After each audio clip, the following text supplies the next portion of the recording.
Mas, cara, eu acho que essa questão do quarteto e até alguns pontos, assim, Zubeldia, ele merecidamente foi muito questionado nesse começo de temporada porque a coisa não fluiu com o quarteto, que foi uma escolha e uma insistência dele. O negócio dos três zagueiros é que ele já poderia ter feito essa mudança antes. Eu acho que esse é um principal ponto. Só que quando ele faz a mudança, funciona, ele tem que escolher uma peça desse quarteto para sacrificar, digamos assim. E eu acho que ele escolhe certo. Ontem a torcida no estádio estava pedindo, Luciano, e eu entendo, porque é um jogador importante, é um jogador que foi artilheiro na temporada passada e não pode ser tratado com desprezo como para alguns é tratado. Sou contra. O Luciano é um cara importante. Importantíssimo. Mas eu também acho importante, assim como em 2023, eu acho que foi extremamente certo. O torcedor ficou bravo, mas obviamente passou batido porque foi campeão. Mas na Copa do Brasil, o Dorival não coloca o James Rodrigues para jogar. E a torcida queria ver o James jogar. E o Dorival acertou nisso, porque não eram jogos para o James Rodrigues entrar. Eram jogos muito mais físicos, muito mais de necessidade de entrega física dentro de campo. E o James Rodrigues ia ser um cara mais técnico.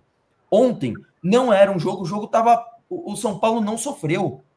Era um jogo para ser do jeito que foi. Para o São Paulo não colocar, não ter o Luciano em campo. Não sei se você discorda, o Renan. A torcida começa a gritar o nome do Luciano ali perto dos entre 5 e 10 minutos do segundo tempo, e com 15 o São Paulo faz o gol. E daí muda um pouco a característica do jogo. O São Paulo precisava de velocidade, de manter velocidade em transição. Sim. E daí já não faria muito sentido a entrada do Luciano, na minha opinião. Eu acho que o Zubeldia pensou mais ou menos assim.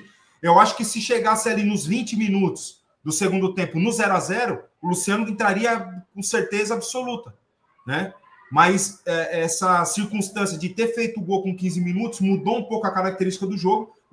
O São Paulo precisava manter, a gente precisava manter a questão da transição em velocidade, aí já não faria muito mais sentido o Luciano.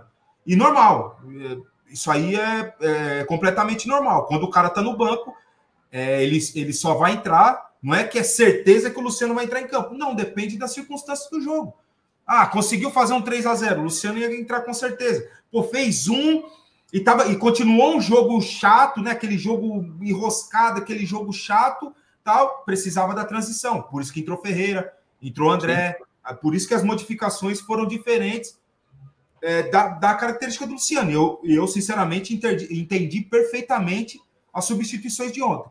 Já que eu falei, para mim, a substituição, pelas características do campo, que será segunda-feira, seria o Luciano no lugar do Oscar.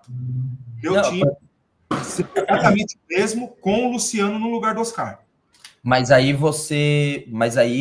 não que eu discorde, tá, Renan? Mas aí é uma pergunta mais...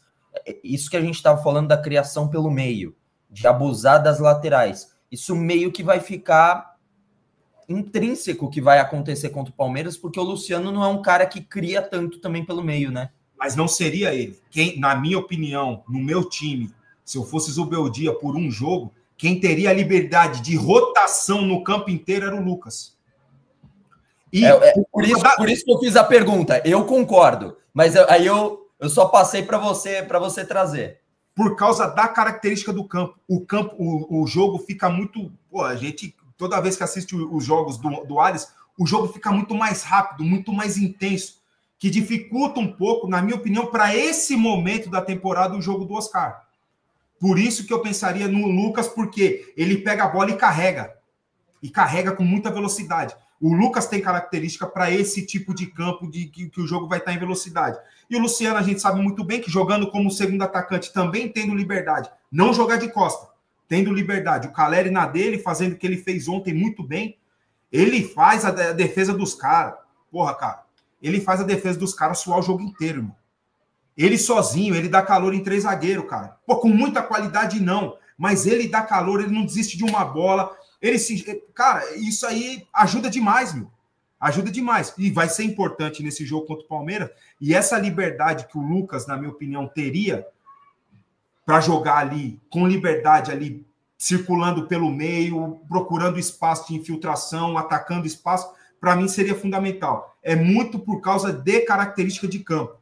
Me entendam bem. Eu acho que eu faria trabalharia durante a semana e eu acho que eu faria esse tipo de alteração. E tem mais um questionamento, e aí eu vou passar para você, René, você vai falando que eu vou pegar o carregador do notebook, senão eu vou sumir aqui da tela. Esse cara que está na tela, você manteria entre os titulares? Porque, claro que o Wendel ele chega para tomar a posição, mas o Enzo Dias não comprometeu, inclusive nesse jogo, né? Ele deu uma segurança defensiva para a equipe do São Paulo, e o Wendel, como disse na coletiva o Zubeldia, ele falou que é um processo, né, na questão do Wendel, porque ficou muito tempo parado. Vou dar uma saidinha e já volto. Não, para mim, o jogador dessa posição para esse jogo seria o Enzo. E eu explico por quê. Porque no setor do Enzo joga o melhor jogador do time do Palmeiras, joga o Estevão. E o Enzo, nesse momento, repetindo, nesse momento da temporada, é o jogador que tem mais condição. E já no primeiro, no jogo da primeira fase, contra o Palmeiras, ele já marcou muito bem o Estevão. Então, isso por si só já me faria colocar ele. Gosto muito do Wendel, quando jogou lá contra o São Bernardo foi bem, é inteligente taticamente, mas o Enzo, muito em função da questão do adversário, do Estevão, de ser um jogador diferenciado, a gente tem que ser realista nas nossas análises aqui, né, Chacon? A gente vai jogar contra um jogador muito bom, um jogador diferenciado, que é o Estevão. Claro. E eu vejo o Enzo hoje fisicamente até mais capacitado que o Wendel para bater de frente com esse moleque. Esse moleque não pode ter um minuto de sossego. Mano. Então, o sistema defensivo do lado esquerdo vai ter que ser muito forte.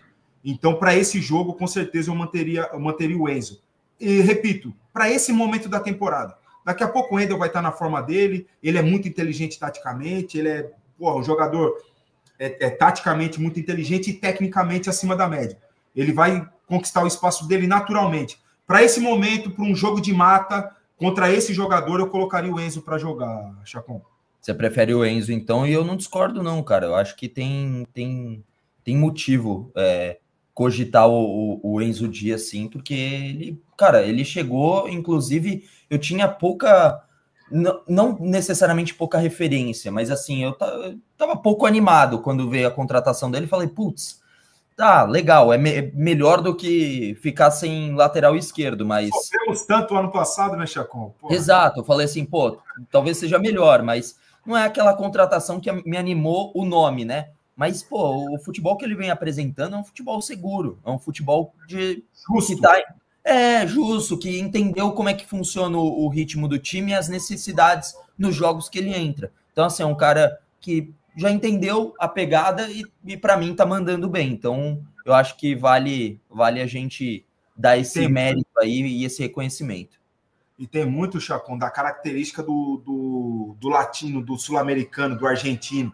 O cara que não desiste de uma bola, sabe? O cara que, é aquele pau pra toda obra, tá ligado? Desce a porrada, levanta, dá dedo na cara dos caras. Isso daí, cara, é importante, meu. Faz diferença, cara, num jogo igual vai ser contra o Palmeiras na segunda-feira, meu. Ele tá fisicamente, ele tá voando. Ele, na minha opinião, foi o que melhor começou a temporada nesse sentido, no sentido físico. Ele começou muito bem. Então, para o jogo pro jogo de segunda, eu acho que ele é fundamental nesse sentido aí, a questão do Enzo ali. Para mim, seria ele ali. Ontem, quem sabe, não seria. Ontem, quem sabe, seria o Wendel, né? Porque a gente teria mais a posse de bola. O Wendel taticamente é inteligentíssimo, tecnicamente evoluído demais. Para mim, ontem, quem sabe, teria sido o Wendel. Mas para o próximo jogo, o Enzo. Ele, na minha opinião, está muito mais preparado para marcar o Estevão. E não é assim, a gente tá pensando no adversário, tem que pensar, A gente tem que pensar muito no adversário. A gente não tá falando de qualquer jogador. Você ter essa humildade de reconhecer a qualidade do outro e respeitar a qualidade do outro é uma virtude e te leva à vitória e te faz vencer um jogo. Não é esse negócio, eles que se preocupam com a gente, não. Eles vão se preocupar, vão, mas a gente tem que se preocupar com eles. Esse cara que estava na tela agora, o Lucas, ele falou na zona mista, vamos estudar muito bem o Palmeiras, vamos ver como que eles têm jogado os últimos jogos, as características dos jogadores, e a gente conhece há muito tempo que o Estevão, ele é diferente, cara. E você respeitar isso, você reconhecer isso, não é você se diminuir. É você ser grande o suficiente para saber que lá tá um cara forte. Então também tem que ir forte para batalhar contra ele. Porque, assim, Renan, eu entendo até a mística, né? Aqui no prédio que eu moro, tem pessoal da portaria e tal, e tem mais palmeirense. Então fica essa brincadeira, vamos ganhar, tal, não sei o quê, papapá, e fica um provocando o outro. E claro que nessa conversa informal tem aquilo. Ontem eu cheguei e falei, pô, se jogar com o pé mole contra vocês, pô, não vai passar, meu. Vocês têm mais time, o time é melhor, o time é mais entrosado há mais tempo. Pô, tá contratando pra caramba, gastando muita grana. Aí o cara me fala assim, ó, o porteiro lá, o seu Paulo, gente boa pra caramba.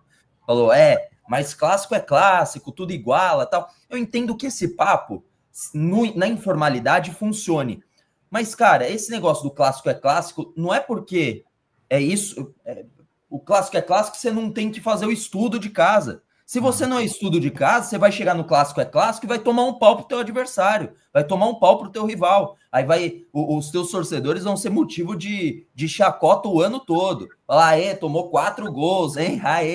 Pô, tomou 5 gols. Então, assim, eu entendo essa mística ou essas frases de efeito, né? Não, clássico as coisas igualam e tudo mais, mas se você não fizer o trabalho bem feito, que é o que tem que ser feito, o estudo, como falou o Lucas, o São Paulo tem a chance, se você entrar de salto alto, tem a chance de tomar um pau, né? Então, o ideal é entender os pontos de fragilidade. Até a minha pergunta para o Zubeldia foi ontem foi o seguinte: claro que são características e times completamente diferentes, Novo Horizontino e Palmeiras, mas quais são os pontos positivos do São Paulo e negativos também, que você identifica nessa partida, pensando já na próxima? O que você identifica? Ele fala, não, uma equipe que conseguiu, discordo dessa parte, mas conseguiu fazer jogadas em bola parada, cruzamento, por dentro, eu já discordei um pouco dele, mas, sabe, ele deu as justificativas dele. Mas é isso, tem que identificar quais são as fragilidades do elenco adversário, do time adversário, da forma de jogar, na base do estudo, treinar isso durante a semana para tentar passar por cima.